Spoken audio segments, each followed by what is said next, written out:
gitu kan, nggak semuanya hasilnya warnanya bagus nih. Pasti ada Android yang make upnya halo semua teman-temannya halo semua teman-teman, grogi aku sumpah.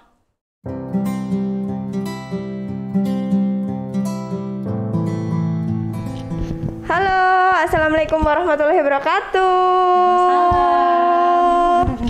Oke, aku sekarang mendatangi dan menggerebek studionya kakak-kakak twin ini.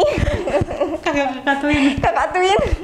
Oke, kita lepas masker aja ya. Insya Allah kita sudah sehat semuanya, aman semuanya.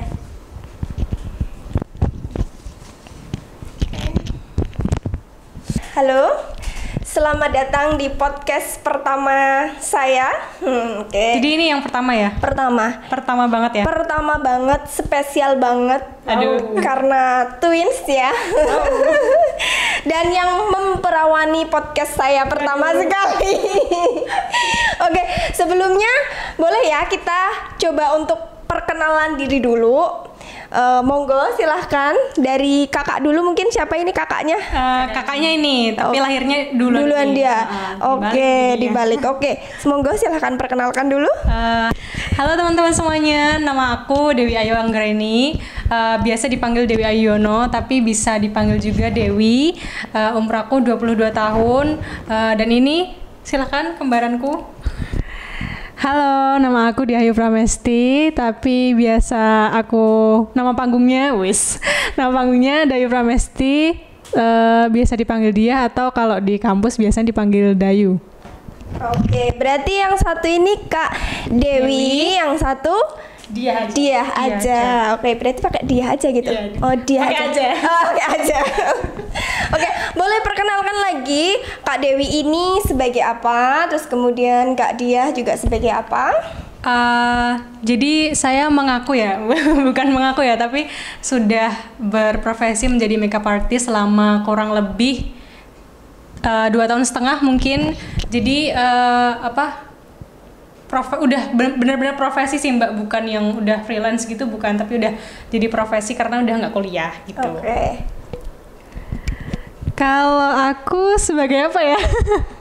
Soalnya kebetulan masih kuliah juga semester akhir, terus juga masih skripsi, tapi nyambi itu apa ya? Freelance. So banget ya ngomongnya. Freelance-nya kadang ikut mbakku jadi hairstylist-nya gitu. Oke.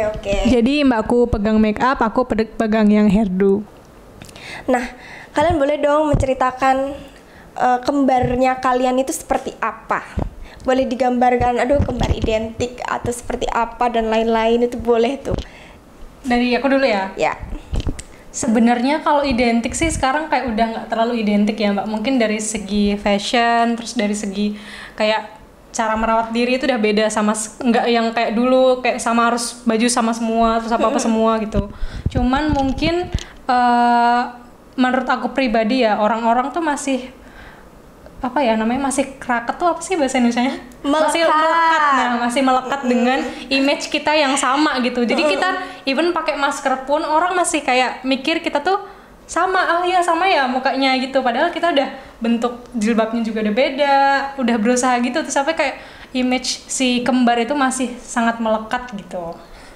Tapi secara maksudnya dilihat gitu ya, orang yang belum tahu itu benar-benar sama sih gitu. Ya, cuma tapi kalau udah lihat beda kan, ada lama yang lihat gitu. Itu ada kelihatan bedanya. Dari muka itu yang satu yang aku lihat ya agak tirus dikit, yang satu bulat. Iya. Makanya itu pas pas kita coba untuk bedain dari style terus dari fashion itu kita udah coba bedain, tapi tetap aja mbaknya kembar ya gitu. Oke. Terus kalau aku malah semakin dewasa tuh semakin kayak ya adalah 1-2 orang yang pasti ketemu tuh pasti kayak ngebandingin gitu loh. Oh kembar ya, tapi satunya ini. Jadi kita tuh kayak kadang kayak skin shaming juga sih. Kan aku ada jerawat, dia enggak. Nah cara bedainnya tuh kadang orang kayak gitu. Tapi ya nggak apa-apa, emang kenyataannya seperti itu. Berarti kalian kembarnya kalian tuh bukan yang memang gue harus sama terus nih pakai baju gitu, kayak gitu. Kalau dulu itu sewaktu kecil kita apa tuh sama Mbak. Jadi ibuku tuh memang kalau misalnya nih kita mau beli sesuatu ya, itu nggak ada dua. Ya udah, nggak jadi beli semua. Tapi kalau sekarang kayak udah malu gitu loh pakai baju samaan. Paling kayak cuman dress code-nya aja warna apa kayak gitu. Tapi kalau untuk modelnya dan apa sama itu udah malu. Tapi fashionnya sama, maksudnya dari ya fashion ininya sih mungkin kayak konsepnya sih sama-sama nggak suka feminim, nggak terlalu suka feminim, tapi tetap pakai hijab gitu. Tapi ya belum istiqomah banget sih. Tapi kalau untuk apa ya kesehariannya, misalkan kayak kalian itu sukanya apa kayak gitu, hampir sama nggak atau beda gitu? Kebetulan hampir sih Mbak. Semuanya dari musik juga, selera musik makanan apa itu sama sih. Kadang tuh kita kalau misalnya selera musik nih, kan aku kan jarang update lagu ya. Ini yang adikku ini biasanya tuh update banget sama lagu. Tapi nanti kalau misalnya dia sehari-harinya nyanyi lagu itu aku jadi hafal. Jadi kayak keluar kamar tuh berdua, kan kamarnya beda sekarang kan dipisahkan. Keluar kamar tuh bisa sama nyaut satu bait gitu loh. Jadi sama langsung kok sama gitu. Jadi kayak misalnya aku di bait 1 dia bait 2 gitu. Jadi kayak langsung apa ya, mungkin ikatan batinnya juga kuat karena aku sama dia. Kalau aku sakit dia juga ikutan sakit kayak gitu. Betul, bener-bener ini ya, kalau bener-bener kalian kenapa-napa satu pasti satunya juga kenapa-napa lebih gitu. ke ini sih, lebih kuat ikatan batinnya sih. Tapi ada juga yang enggak, ada juga yang kayak biasa aja gitu ada. Terus kalian tuh suka berantem gak sih? Wah, nggak usah ditanya lagi Mbak, itu udah sering. Itu kayaknya lebih susah untuk ngitung berantemnya daripada akurnya kayaknya. Contoh-contohnya deh, kalian suka berantem apa nih? Itu Mbak, autan kan tahu kan? Itu autan satu saset itu kalau misalnya dia punya dia, aku yang ambil, wah langsung berdebat hebat. Cuma autan satu saset itu kayak lebih sepele sih. Tapi kalau nggak ada di rumah satu-satunya gitu nyariin pasti. Oke, terus ada lagi mungkin cowok gitu. Kalian sama-sama satu cowok disukain kembaran gitu. Pernah terjadi nggak? Apa tipenya tuh kalau cowok tuh tipenya sendiri-sendiri gitu? Pernah sih. Kalau tipe emang agak beda. Cuman kita kalau misalnya lagi lagi di fase percintaan gitu pasti tuker pikiran gitu lah. Gitu. Tapi pernah aku waktu SMK itu enggak, ini aku harus cerita ya. Menarik menurut aku ya. Jadi pas waktu SMK aku tuh pernah duduk di mana tempat duduk itu tuh didudukin sama adikku. Oke. Nah, waktu itu kan dia pacaran sama kakak kelas. Aku juga pacaran sama kakak kelas. Nah, yang pacarnya dia itu malah nyapa aku, katanya udah makan belum gitu deh. Kalau bahasa Jawanya wes makan murong gitu kan. Yeah, okay. Terus aku bilang, "Hah? Lagi salah server deh kayaknya." Aku bilang gitu. Aku Dewi, aku bilang gitu. Terus pernah juga nggak tahu kenapa ya, kalau si yang pacaran sama aku tuh jarang salah gitu loh, salah orang. Nah, pernah pacar dia yang lain, maksudnya yang bukan yang itu tuh nyowel janggutku gini loh. Bener-bener langsung kayak gini loh. Lah aku Dewi bukan dia, kata gitu. Tapi pas SMA itu dulu berarti kalian masih sama-sama banget dong. Kalau sampai pacarnya enggak sih Mbak, dulu tuh SMA tuh enggak terlalu ini sih, enggak terlalu. Malah kelihatan banget beda. Tapi bisa ditoel tuh gimana itu ceritanya? Itu apa? Soalnya kayaknya ini deh, nggak terlalu. Siapa sih? Ini nggak terlalu. Siapa ya? Nanti kalau ada yang nonton, nanti komen ya. Kayaknya orangnya udah lupa deh. Siapa tahu orangnya nonton nih besok tuh, terus nanti komen ya dulu itu tuh pacar gue gitu, jangan lupa ya. Jadi aku tuh sampai kayak, hah? Emang semirip itu ya gitu. Padahal menurutku sih nggak terlalu kalau udah lihat sering tuh ada sedikit perbedaan lah. Oke. Terus berarti pengalaman relationship-nya kalian kembar itu gimana tuh? Aduh, gimana ya Mbak? Kalau aku sih, kalau relationship tuh lebih suka yang nggak terlalu di-share gitu loh Mbak. Maksudnya yang lebih privacy lah. Lebih, maksudnya ya nggak sekali bikin story atau apa gitu. Ya pernah, cuman nggak yang terus menerus gitu loh. Tapi kalau mbakku dia lebih senang ke share apa aja yang dia lakuin gitu.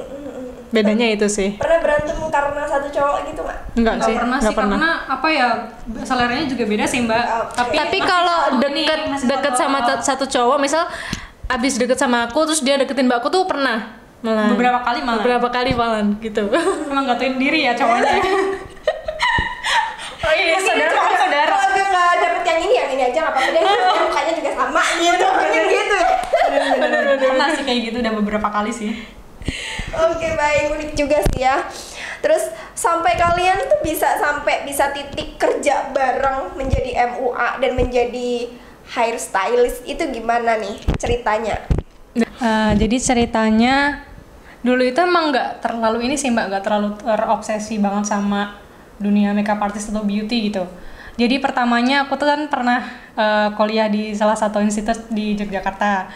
Nah di situ timbullah rasa kayak minder gitu loh sama teman-teman yang kok bisa dandan ya, dan kok kayak cantik-cantik ya gitu. Aku kan merasa kayak harus kayak gitu juga gitu. Terlebih di di kampusku itu emang ada kelas yang mengharuskan aku bisa makeup gitu. Nah dari situ aku kayak mulai gitu sih 2018 pas orang-orang SMA SMK tuh pada wisuda gitu, aku beraniin diri untuk beli alat makeup yang masih kayak tahu kan yang packagingnya warna biru. Oke. Itu ya, kita nggak sebut merek ya kan. Jadi aku masih pakai yang itu terus masih yang ada ala kadarnya gitu, modal nekat, belum belajar sama mua lain, maksudnya yang lebih profesional tuh belum, tapi aku masih di YouTube, terus otodidak belajar sendiri. Nah adikku ini yang tak jadiin bahan percobaan, tapi aku kan mikir kalau misalnya aku make upin adikku kayaknya mukanya nggak terlalu menantang ya, karena kayak berasa make upin muka sendiri gitu. Terus akhirnya kayak teman-teman, saudara gitu aku coba-coba make upin gitu kan. Tapi setelah itu tuh kayak aku mikir kalau misalnya di sini tuh masih susah untuk cari hairstylist, dan adapun kalau misalnya ada tuh nggak terlalu serak di aku gitu loh. Terus aku bilang sama adikku, kayaknya kamu harus belajar ini deh, nge-hairdo deh gitu, biar kayak satu paket nggak harus cari-cari gitu loh. Terus akhirnya ya udah nih adikku tuh waktu itu tak kasih kesempatan untuk private di salah satu hairstylist di Jogja, tapi dia malah sakit. Tuh, kenapa? Iya, nggak tahu itu, demam. Nggak tahu, dia tuh malah sakit. Mungkin karena nggak kepiye ya gitu. Itu sebelum les atau setelah les? Itu jadi kejadiannya aku sakit tuh Hamin satu benar-benar satu mbak. Itu malah aku sakit gitu. Terus aku, aduh eman-eman kalau misalnya nggak diambil kan, karena udah bayar. Terus aku yang memutuskan untuk gantiin dia, tapi aku malah jadi tahu basic hairdo itu kayak apa gitu loh, minimal ya kalau misalnya dia nggak bisa aku bisa lah gitu. Terus akhirnya ya udah dia. Tapi kayaknya sebelum itu udah pernah ini mbak, aku udah pernah pegang klien beberapa kali. Udah pernah, tapi cuman kan kayak aku modal nekat terus belum tahu basicnya tuh apa, terus toolsnya tuh apa aja sih, kita perlu apa aja kalau hairdo tuh tekniknya yang penting tuh itu. Tapi setelah mbakku yang ikut kursusnya itu, akhirnya dia kan transfer ilmu ke aku. Terus oh ya jadi gini, oh pantas kemarin hasilku masih kayak gini, soalnya aku belum punya alat ini, aku masih pakai seadanya aja gitu. Oh berarti aku harus beli ini. Akhirnya yang modelin juga dia, karena aku tuh bener-bener ini loh mbak, idaman banget. Enggak sih, sebenarnya aku juga mikir kalau misalnya aku dapat rezeki, dia juga harus dapat gitu, minimal kayak setengahnya gitu harus ada gitu loh, karena udah ditanamkan dari kecil kan, apa tuh harus sama, harus seporsi kayak gitu. Ya udah, aku jadi kembaran kamu aja, gimana sih? Kembar tiga.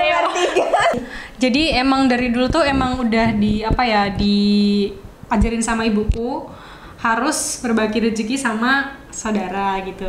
Kalau misalnya aku punya pemasukan lebih, aku bakalan kasih dia, ataupun kalau misalnya dia pas lagi nggak ada jadwal kuliah gitu, aku pasti ajak dia, walaupun kayak cuman ikut ngangkat-ngangkat barang. Kalau misalnya nggak ada hairdo ya ngangkat-ngangkat barang, terus nyiapin ini itu, pokoknya sebisa mungkin aku tuh kasih beberapa ke dia gitu. Jadi nggak yang bikin orang tua juga kepikiran gitu kan Mbak, biar jadi sama-sama biar saling namanya saudara, saling membantu gitu ya. Betul. Siapa tahu besok malah jadi dia yang ngajakin aku, kan nggak tahu juga kan linknya kan di mana-mana. Tahun berapa kalian mulai make up?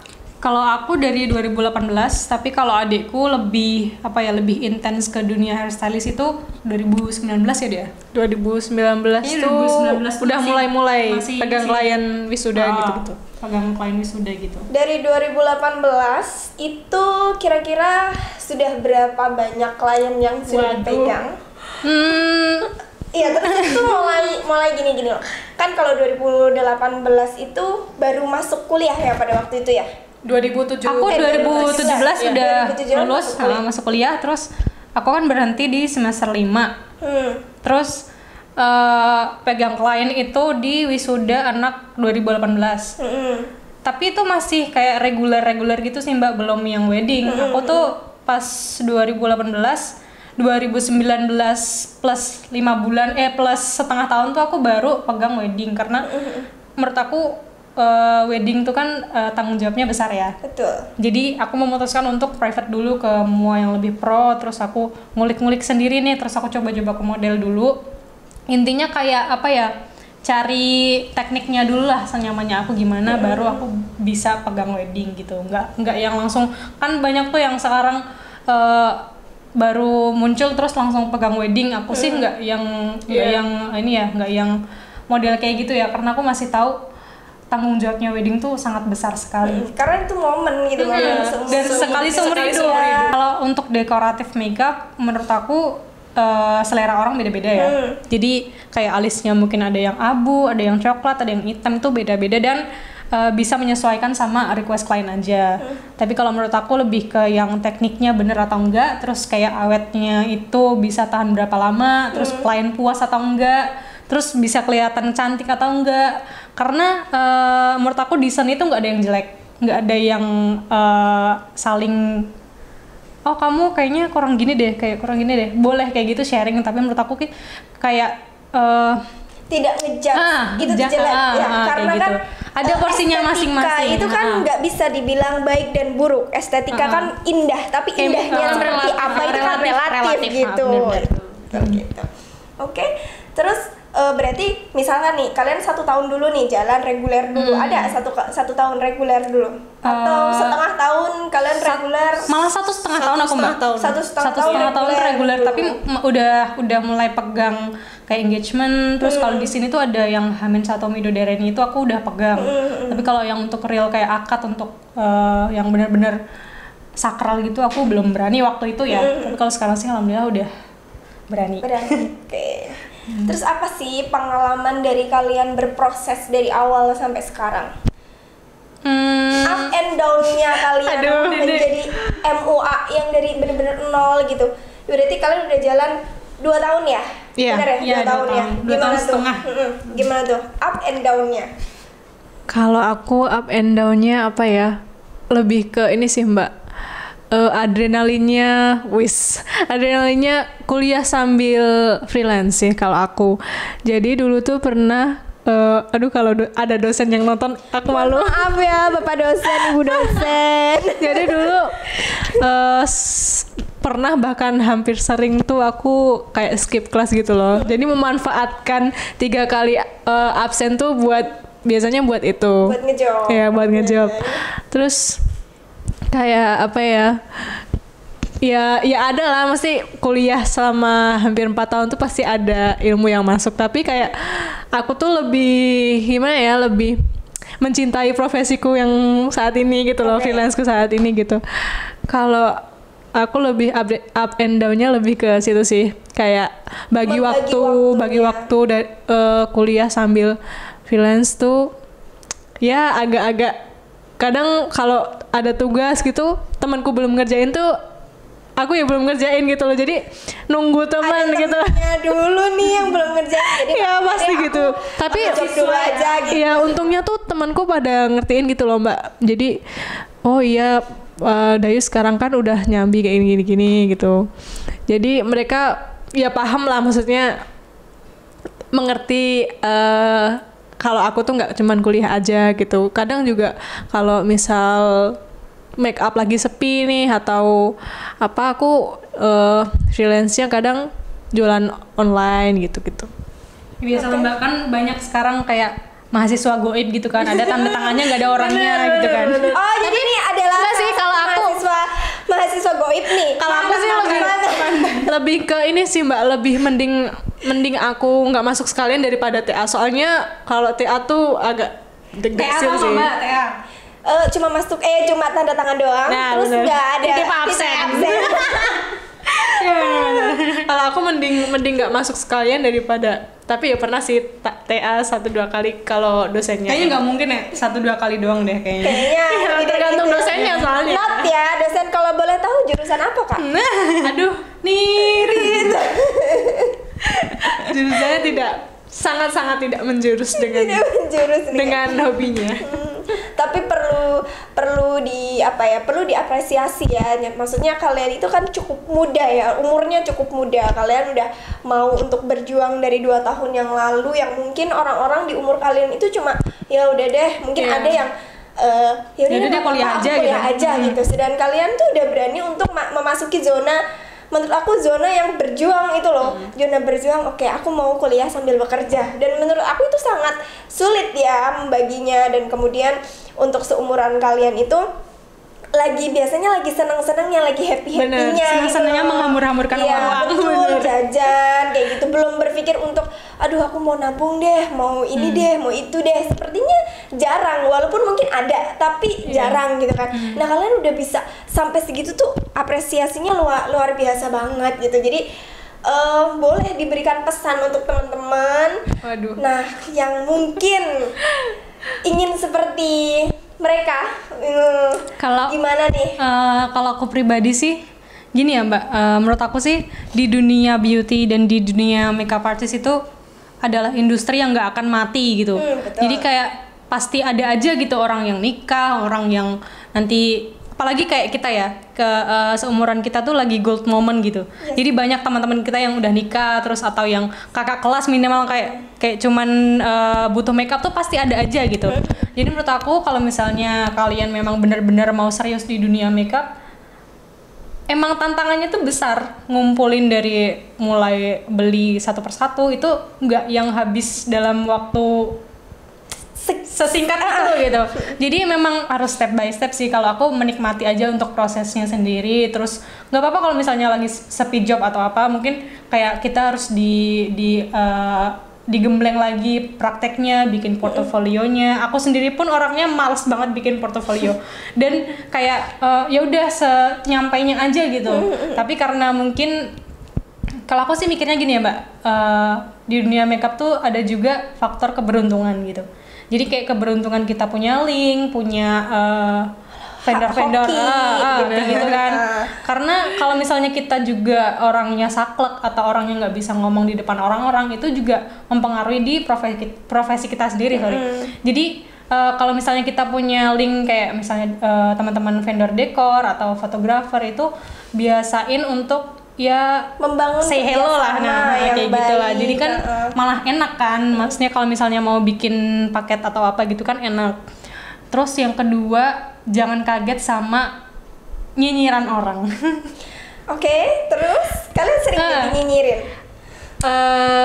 Mungkin maksud mereka tuh baik ya, maksud mereka tuh ingin membangun kita jadi yang lebih baik, cuman mungkin caranya kayak lebih yang kurang mengenakan lah gitu. Oke, contohnya nih kalau untuk MO-nya sendiri seperti apa, hairdo-nya sendiri seperti apa?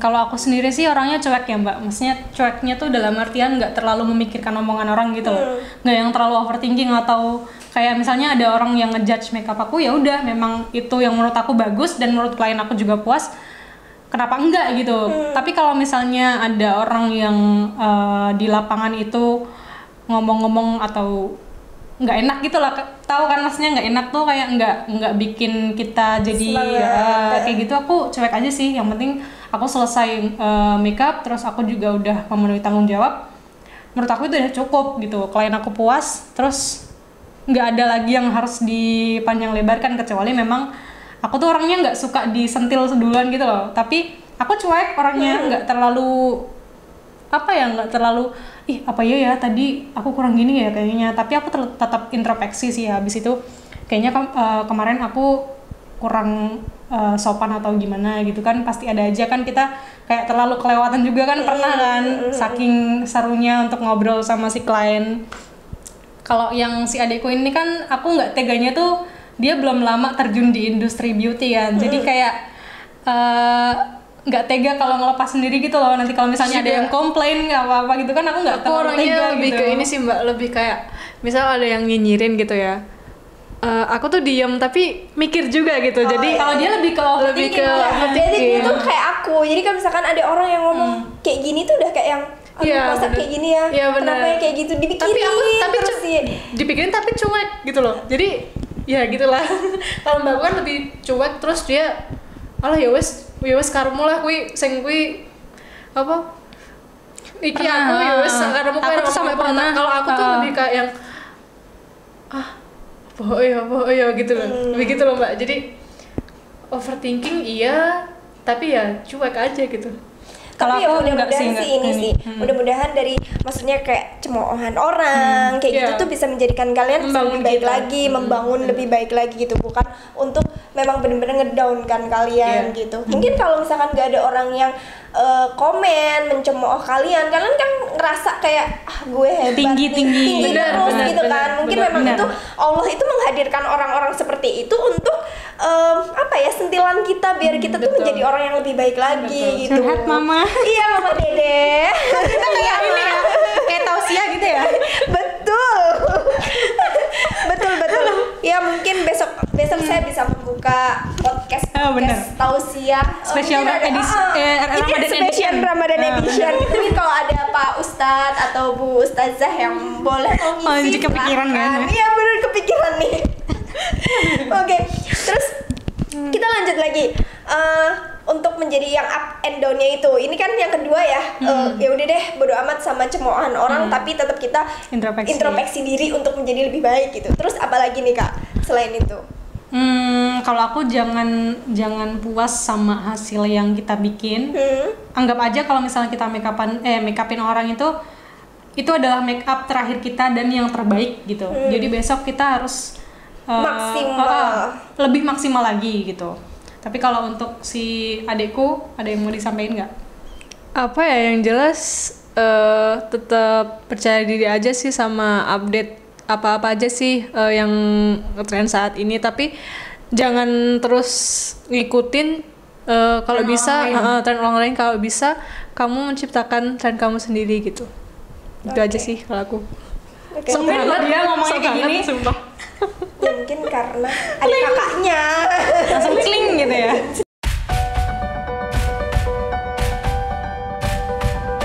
Sampai rumah kan jam 6, 1 jam perjalanan. Aku langsung kayak nyusul mbakku di lokasi selanjutnya. Habis itu kan siang retouch lagi ke lokasi pertama yang Jogja tadi. Balik lagi.